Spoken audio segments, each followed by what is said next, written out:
Fala, gente amiga, tudo bom? Eu sou Carlos Loas e esta é a Batata Espacial, o seu site de cultura nerd e de cultura em geral na internet. E hoje vamos falar de cinema mais uma vez, vamos falar das estreias que estão rolando aí no Rio de Janeiro, em circuito nacional. E hoje eu quero trazer um filme iraniano, gente, isso mesmo, tá? Cinema iraniano, a bandeira do Irã tá aqui, tá? Esse cinema iraniano que eu gosto muito, né, que foi sempre um cinema ali de contestação ao regime dos ayatollahs, né? Então essa bandeira aqui não tem nada a ver com o regime de ayatollah, ela está justamente apoiando o cinema iraniano que tem uma contestação a isso, tá? E o título do filme que eu quero trazer hoje é Sem Ursos, tá? Sem com S, tá? Não é porque o filme é cheio de urso não, tá? E o filme é dirigido pelo Jafar Panahi. E o Jafar Panahi eu tenho uma certa ligação afetiva com ele porque foi por um filme dele que eu comecei a curtir e a gostar do cinema iraniano há muito tempo atrás, acho que lá na década de 90 ou 2000, um filme intitulado Balão Branco, entendeu? E desde então eu assisto, entendeu, o cinema iraniano com bastante vontade por causa disso, né? Cinema iraniano esse que lembra muito o neorrealismo italiano, né? O neorrealismo que surgiu logo depois do fim da Segunda Guerra, onde você tinha atores que não eram profissionais, eram pessoas do povo, né, que às vezes atuavam, né, pelos problemas de condições, né, que a Itália passava logo depois do fim da Segunda Guerra Mundial. E o cinema iraniano ele segue um pouco esse caminho, essa filosofia, esse ponto de vista aí, entendeu? Se bem que hoje em dia a gente sente que a coisa é muito mais preparada, né? Não é uma coisa tão feita no improviso, talvez, como se fosse mais antigamente, né? Ou então no próprio neorrealismo italiano, no caso. Mas o que acontece? Vamos falar um pouco desse filme, tá? Que esse filme ele é estrelado, né, pelo próprio diretor, pelo próprio Jafar Panahi, né, no caso, e aí ele tem uma história A, uma história B. É a história de um cineasta que está gravando dois filmes, né, fazendo dois filmes simultaneamente, né. Um deles ele está dirigindo remotamente, né, o filme está se passando no Irã e conta a história de um casal que está tentando conseguir um passaporte falso para sair do Irã.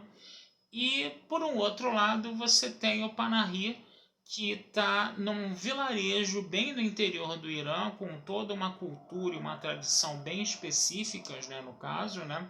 E ele interage, né, com essa cultura e essa tradição específicas, né, de uma forma um tanto quanto turbulenta, né? Porque obviamente vão haver situações de choque cultural, né? Ele um homem da cidade, né?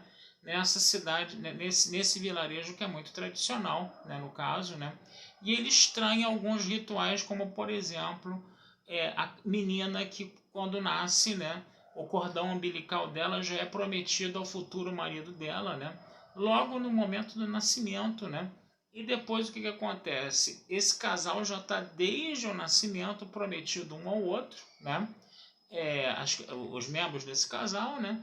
E se às vezes de repente um membro desse casal não se apaixona, acaba se apaixonando por uma outra pessoa, isso dá um bafafá desgraçado.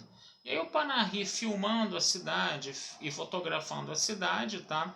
Ele acaba fazendo uma foto, ou não fazendo, né? De um casal proibido desses, né? E o delegado local acaba precisando dessa foto dele, entendeu? Para poder, vamos dizer assim, esclarecer todo o problema.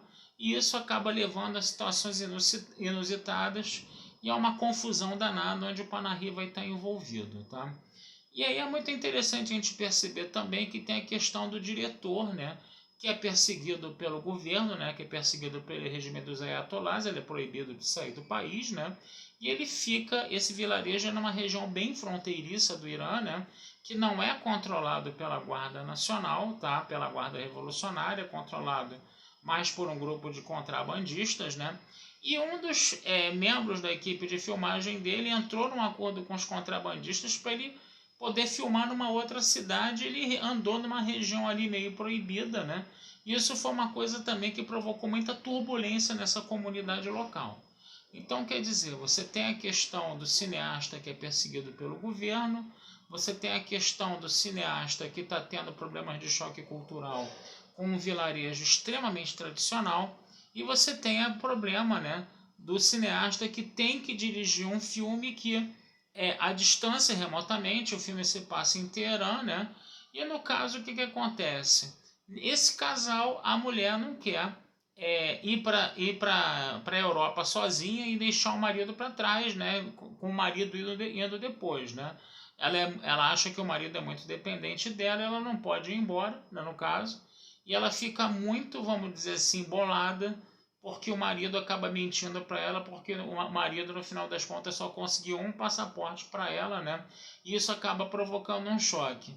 E aí o que acontece? Ao mesmo tempo que isso está sendo rodado no filme, paralelamente essa história também está ocorrendo, vamos dizer assim, na vida real, ou não está, né, no caso, né?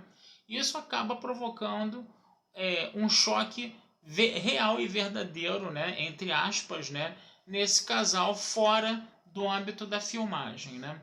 Então a gente vê várias situações ali muito estranhas, muito inusitadas, né? Onde esse diretor, né, ele está tentando levar adiante esses dois filmes, né? Mas ele está passando por esses problemas. E aí você vai ter o próprio problema, né, do casal, né, que está rodando o filme inteiro, que vai começar a entrar em crise por causa das próprias filmagens. E aí tem horas que você está vendo o filme, né, e de repente o ator quebra a quarta parede e fala com o diretor que está assistindo o filme ou a gravação do filme remotamente com você, né? Então tem umas coisas muito interessantes, né? O espectador ele é levado à condição, vamos dizer assim, de participante do filme, né? No momento em que ele está junto com o diretor vendo, entendeu? As próprias gravações, né, do filme, né, no caso, dos filmes, né, no caso, né? Porque você tem mais de um filme aí tentando ser produzido, né? Nesse contexto aí, né? E aí essa história A e essa história B, apesar delas correrem bem paralelamente, né? Elas estão levando em consideração uma questão que é comum a elas, né, que é justamente a perseguição, né, do regime dos ayatollahs, a falta de liberdade, a falta de democracia, as pessoas que fogem, entendeu, do país para ter um pouco mais de liberdade, mas aí se questiona se o negócio é fugir mesmo ou se o negócio é você ficar no país e tentar modificar essa coisa, tentar trazer um pouco mais de liberdade para o seu país, né? Vale a pena fugir mesmo ou vale a pena ficar e lutar, né? Então você tem uma série de questões que são levantadas aí, entendeu? Questões que a gente percebe que inquietam demais a cabeça do diretor, né? E ele está conseguindo trabalhar essas coisas de uma forma paralela, né? E de uma forma muito interessante, porque você acaba vendo uma, duas, às vezes três histórias acontecendo simultaneamente, né? A questão do Panahi interagindo com o povo do vilarejo, a questão da filmagem que está sendo feita em Teherã, né? Desse casal que está querendo sair do país na filmagem e está querendo sair na vida real, e a forma como a filmagem afeta numa suposta vida real esse casal aí, inclusive com um desfecho trágico, tá? Então é muito interessante você perceber, né, como é que esse cinema ele não é uma coisa que você está acostumado a ver aqui no Ocidente. Ele realmente faz quebras de parede, ele bota várias histórias ali colocando, sendo traçadas, sendo escritas em paralelo, mas o que une todas elas é justamente essa falta, vamos dizer assim, de liberdade, essa falta de manifestação que existe hoje no Irã. E muito interessante a gente perceber, né, que ele bota as mulheres sem burca em algumas situações, com seu cabelo mesmo aparecendo, e em outras situações ele bota as mulheres com burcas completamente coloridas, né, que é mais uma contestação, né, a esse regime dos ayatollahs aí, no caso, né, e o próprio Panahi acaba virando um personagem, ele acaba se tornando um personagem dos seus próprios filmes, né? Até pelas coisas que estão acontecendo com ele, até pelas perseguições que ele está sofrendo dentro do seu próprio país, e ele documenta isso nos seus filmes com bastante maestria. Então, gente, vale muito a pena ver, entendeu? É um filme que tem várias camadas, é um filme que tem toda a sua complexidade e uma linguagem que é diferente da linguagem dos filmes ocidentais. Então vale muito a pena ver esse filme. Eu confesso a vocês que eu sou uma pessoa muito suspeita para falar, que eu sou um cara muito entusiasta do cinema iraniano. Tá certo, gente? Então vou ficando por aqui, tá? Desejando vida longa e próspera a todos, tá? Não deixem de acessar meu site batataespacialtudojunto.com.br e futuramente a gente vai falar sobre mais filmes aí com vocês que estão rolando por aí, tá certo? Um abração, fui e até a próxima.